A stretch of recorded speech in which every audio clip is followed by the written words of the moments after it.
yo ngo umuntu witwa Nyambo yarebaga Titi akamubwira ati sinshaka yuko abantu bamenya yuko njye nawe dukundana, ati ibindi byose tuzajya tubikora pe, ati ariko sinshaka yuko njye nawe abantu bamenya yuko dukundana, ibintu by'ububeste tube tubiretse ngo tube inshuti zisanzwe.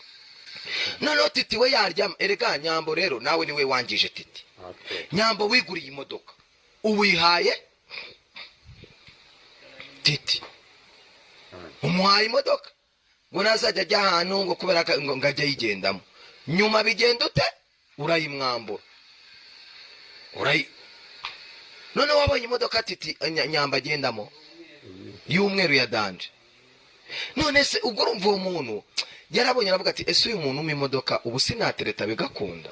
Icya kabiri ujya kumwereka mama wawe.